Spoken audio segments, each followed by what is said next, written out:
Nii, nüüd siis jälle Eesti YouTuberit eneseteadvuse privaatus ja see taju. Liisi-Maria Mulline, ka Laurist 2017. Tulemused, peatükk 3 tulemused.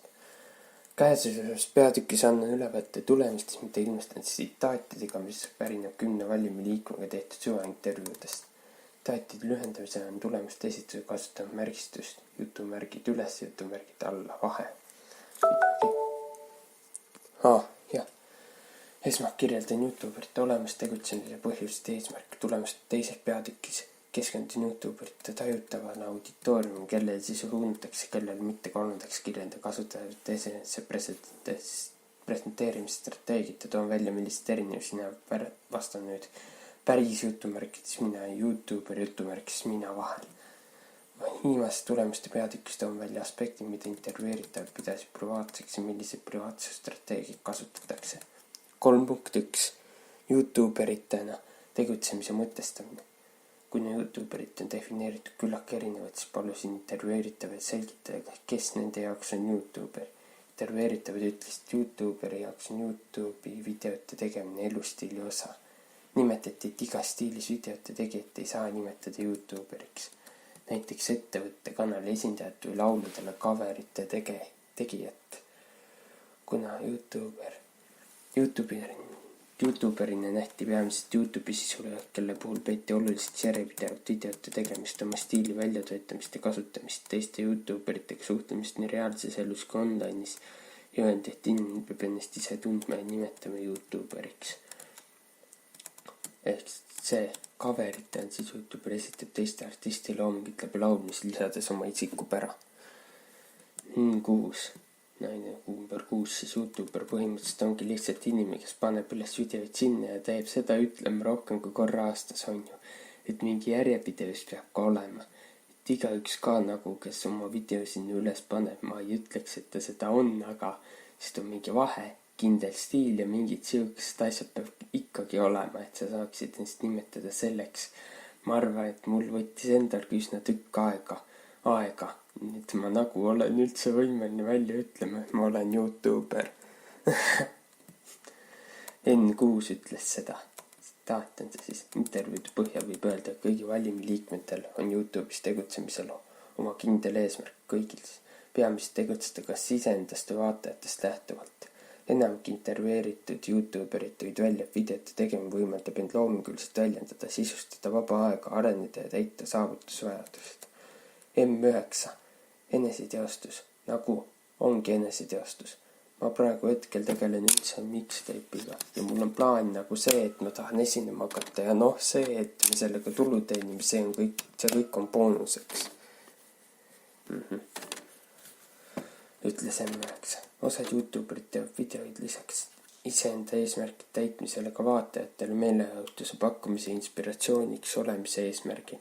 Mõned YouTuberid M3, N5, N7 ja M8 loovad teadlikult sellist sisu, mis võiks eeskujuks ja inspiratsiooniks jälgijatele. Püütakse propageerida näiteks tervislikke eluviisi trenni tegemist ja anda juurde tegutsemisindu. M8 ütleb. Meie üks eesmärk on tegelikult, et kutsuda nii-öelda noori välja tegema näiteks füüsilist tegevuskasv või nii-öelda edendame tervislikku elustiili, et lapsed ei oleks nii palju kodus arvuti taga ja hetkel on see meie visioon. Intervjuudes selgus, et aja jooksul on eesmärgid muutunud ja alustamise põhjused ei ühti nii mõnelgi puhul praegusel hetkel tegutsemise põhjustega. Näiteks sisuloojad, kes alustasid blogijatena, N6, N7 tegid videod ja blogisse mitmekesisemat sisu luua, kuid täna on YouTube nende üks eraldiseisev kanal. Peamiselt tõid YouTuberid välja, et videoid ei tehta enam kuulsaks saamise, raha teenimise või suure auditooriumi jõudmiseni eesmärgid, mis videote tegemist alustades oli peamisteks. M1 ütleb, ma vaatasin, et see on cool ja ma ei mõelnud selle peale, et ma peaksin ise selle videoga. Mõtlesin, mis on see fucking awesome video, nii nagu ma saaksin kuulsaks. Intervjueeritud YouTuberid tõid välja mitut erinevat tüüpi kasvu, mida videote tegemist saadakse. Isikliku kasvu nähti tehniliste oskuste paranemist ja seda, et videote tegemine toetab isiksuse arenemist. Näiteks on arenenud improvisatsioonioskus, juurde on tulnud julgust ja enesekindlust. meelineti kõrgelt erinevaid koostööpakkumisi, uusi sõpru ja tuttavaid, raha teenimise võimalust ja auditooriumi tagasisidet tehtud tööle. M10 ütleb: mulle meeldib see tagasiside, mis lõpuks saab. Seda on ülilahe näha, et paneb mingi video üles, siis lähebki tunni aja jooksul, vaatab kommentaare. Juba tunni aja jooksul on 100 kommentaari tulnud ja siis on vau. Ja kõik on nii tore ja hea ja kõik kiidavad. Negatiivsete külgedena videote tegemisel toodi välja privaatsuse rikkumist, pidevat väsimust ja negatiivset tagasisidet. Mõnel YouTuberil on olnud mõttes ka videote tegemine lõpetada eelnimetatud põhjusete tõttu. Võib öelda, et intervjueeritud YouTuberid tegutsemise põhjust on üldse ühesugusega varieeruva, pisut lähtuv vanusest ja loodavast sidust. Kõik YouTuberid tõid välja, et ennekõike luuakse sisu iseenda pärast, et sisustada vaba aega, tehes seda, mis kõige rohkem meeldib. Samas on oluline ka auditooriumile sisu pakkumine ja sealt saada tagasiside. 3.2. Kujutatav auditoorium. Intervjuude põhjas väita, et YouTuber on üldiselt kursis, kes nende auditooriumisse kuuluvad, kuna nad on tutvunud YouTube'i automaatselt koostava statistikaga. Sõltuvalt intervjueeritud sisulooja enda valusest ja soost jagunevad ka vaatajaskonnad kõigil valimliikmete kanalite küllak erinevalt. Samuti sõltub statistiline jagunemine kanali temaatikast, millest videoid tehakse. Valimisse kuulunud intervjueeritavate puhul oli auditooriumis rohkem poisse nende kanalitel, mis edastavad sporditeemalist sisu. M3, M8, naissest vaatajate suur ülekaalu kanalile, mis edastavad peamiselt moe, ilu ja toitumisteemalisi videoid ja enam-vähem võrdne sooline jälgijaskond oli YouTuberite, kes teevad peamiselt challenge'eid, looge ja sketse. Samas tõid YouTuberid välja, et üldiselt on levinud arusaam, et Eesti YouTuberid jälgivad enamus alaealist, kui tegelikkuses statistikas ei kajastu. Intervjueeritavad ütlesid, et vale mulje võib jääda, kuna noored on kõige aktiivsed kommenteerijad ja ürituste käijad. Samas pöörati tähelepanu selle statistika ei ole 100% tõene, kuna internetis võib jälgija online valuse ise valida. Jah. 6. Eestis on minu meelest põhiline see, et kui sa YouTube'i teed, siis tuleb kohe see. Sind vaatavad need 13-aastased on ju. Aga tegelikult on uskumatu, millist statistikat näitab tegelikult. Nemad on lihtsalt need, kes alati kuskil kaasa räägivad. Nad lähevad üritustele. Kui YouTuberid teadsid statistiliselt, kes nende reaalsesse vaateskonda kuulub, siis intervjuude käigus viitasid mitme korra väga piiritatud sihtrühmale. Peamiselt nähti auditooriumina nooremaid või endavanuseid inimesi. Näiteks kasutas M2, kes ise on alaealine auditooriumist, rääkisid mitme korral väljendit. Väikesed lapsed. M2. Väikeste lastel vaja midagi vaadata ka ja siis klikavad YouTube'is niisama ringi ja satuvad mu videote peale ja siis jäävadki vaatama. See M2 ütles, üldiselt ei tahetud välja tuua ühte spetsiifilist sihtrühma, kellel videod suunatakse, vaid sooviti olla avatud kõigile vaatajatele, ennekõike oma püsijälgijatele. Mõni YouTuber tõi lähtuvalt enda vanusest, huvidest ja kanali temaatikast välja sihtrühma, kellele videod suunatakse. Näiteks M8 puhul on läbivaks kanali temaatikaks treenimine ja sellest lähtuvalt on videod suunatud ennekõike spordihuvilistele. Palju rõhutati auditooriumi puhul seda, et video peab ennekõike meeldima iseendale ja alles siis vaatajale. Kui YouTuber võtab videos üksinda ja sõpradega välja vastukutseid, ta püüab täita ja neid levib paljud YouTuberid, see on siis challenge ja YouTuber. Enda igapäevaelus ja kõige loomulikumas olekus. Erinevalt teistest žanritest ei ole seal ettekirjutud sisu, see on justkui videodokumentatsioon YouTuberi igapäevast elust. YouTuberid, kes peamiselt selles žanris videoid teeb, nimetab vlogijaks, see on siis vlogi definitsioon. 6. Ma ei tahagi panna mingitesse nii-öelda kastidesse seda asja, et nagu ma teen sellele sihtrühmale ainult asja. Et ma nagu üritan teha midagi sellist, mida ma ise tahan vaadata.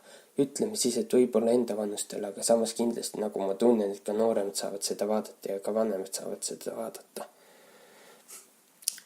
Samas mõned YouTuberid M3, M4, M8 tõi välja, et nad tahaksid videotega jõuda peale olemasoleva vaatajaskonnaga teistsuguse sihtrühmani. Sõltuvalt kanalist soovitakse vaatama rohkem enda vanuseid, viisakamaid inimesi või näiteks ka rohkem teisest soost vaatajaid. L. Aga meeldivad sulle noored fännid? Küsija siis. M4. Jaa, ei. Nad on cool'id sitaks, selles suhtes mul ei ole midagi nende vastu, lihtsalt hästi lahe oleks, kui oleks enda vanus ikka rohkem. Ideaalsete jälgijate määratlemisel oli enamikel intervjueeritavate raskus, kuna ei tahetud auditooriumis kedagi esile tõsta. Ideaalse jälgija kirjeldamise tõid intervjueeritud välja omadusi, mis sarnaneid YouTuberile endale, samas vanusest, samas soost ja ühiste huvidega.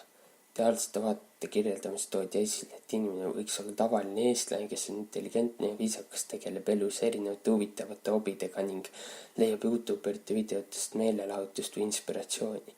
Ideaalse vaataja puhul hinnati ka seda, et jätab tagasisidet. See on väga oluline. Tagasiside on väga-väga oluline. N5. See, kes vaatab igat videot ja kui video meeldis, siis alati kommenteerib ja olla aus kommenteerides. Kui midagi meeldinud, siis võib-olla öelda seda ka alati. Et ei pea nagu pugema. Mulle meeldib see, kui inimesed on ausad. Ja muidugi, kui video väga meeldib, videos on midagi õpetlikku, siis on alati hea teistega jagada ka. Erinevalt ideaalsest vaatest oskaid YouTuberid rohkem tuua välja košmaarse vaataja olemust. Peamiselt ei taheta videoid vaatama negatiivse ja sisule ja teistsuguse maailmavaatega inimesi, negatiivse kommentaarid ja jätjaid, privaatsust mitte austavaid pealetükkivaid ja labaseid inimesi. N5. Tähendab, ma pole väga sotsiaalne inimene ja mulle väga ei meeldi, kui keegi vaatab mu videot ja tahab minuga väga kangesti sõbraks saada. Ma ei tea, ma tunnen ennast kuidagi ebamugav, kui keegi hakkab mulle iga päev kirjutama. Ma suvin privaatsust teatud vaatajat. N7. Need, kes on kogu aeg tirkert ja ütleme nii, et vahepeal on sattunud YouTube'is mind vaatama noored lapsed, kellele meeldi just see, et ma ei ole lapsesõbrak ja siis minu meelest nemad üldse ei tohiks vaadata mind. Kui üks tüdruk tõi välja, et ta ei eelista näha auditooriumi seas vanemad mehi, kui nad ei tea kunagi, mis tagamõtetega videoid vaadatakse. Samas tõi intervjueeritab välja, et košmaarse auditooriumisse kuulud võiksid ikka vaadata videoid ja seeläbi ise paremaks muutuda. Veel kirjeldati, et auditooriumi ei tahetud videote tegemist alustades näha sõpru, vanemaid ja töökaaslasi. Kuid aja jooksul on YouTuberid sellise vaatuskonna suhtes ükskõiksemaks muutunud ja pigem leiavad toetust tuttavate hulgast. Näiteks tõid M3 N5 nälja, et vanemad nende jaoks kõige olulisem vaatajad. M3. Ema on kõige suurem tugipunkt nii-öelda, ses suhtes, et kui ma kodus olen, siis ma näitan emale alati esimesena videot. Tema arvamus on mulle suht oluline. Et ma ei tea, mille pärast mingi määrad tahaks ikkagi mingit arvamust kuulda enne, kui video läheb. YouTuberide sisu luues. Siis kui nad mõtlevad asjaolu, et videod lähevad avalikult vaatamiseks kõigile, nad arvestavad sellega. Samas toodi välja ka auditooriumi loomulikku piiramist ehk inimesed, kes videote sisust aru ei saa või teemast ei huvita nii ehk naa videoid ei vaata. Üks intervjueeritud YouTuber ütles, et ta on teadlik võimalikust reaalsest auditooriumist, kuid ei taha sellele mõelda, kuna nii hakkas ta piirama enda loominguliste sisu. Lisaks rääkisid intervjueeritud YouTuberid lugusid, kus on toimunud auditooriumitega kontekstide kokkuvarisemine. N6. Hiljuti tuli üks IT-osakonnast, tuli üks 40-aastast mees tuli koos oma tütrega minu juurde, et väike vend tahab autogrammi ja siis mul tekkis endal korraks see efekt, et nagu issand, ta ei ole inimene, kellega ma igapäevaselt suhtlen, on ju, et nagu tema võib minust teada palju rohkem kui mina temast. Mul tekkis korraks selline, Intervjuude põhjal võib öelda, et YouTuberid on kursis sellega, kes demograafiliselt nende loodavat sisu jälgivad, kui kujutletav auditooriumi nähtav statistika omavahel tihtipeale ei ühti. Peamiselt kujutletakse, et sisu jälgivad nendesugused noored. Lähemalt uurimisel on teadlikud, et sisu jõuab kõigi inimestena, kaasa arvatud tuttavateni. 3.2.1. Auditooriumi roll sisuloomes. Ma ei tea, kas jätkata või mitte nüüd.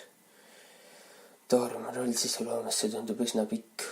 Üsna pikk, mitte jupp, vaid üsna pikk osa siit.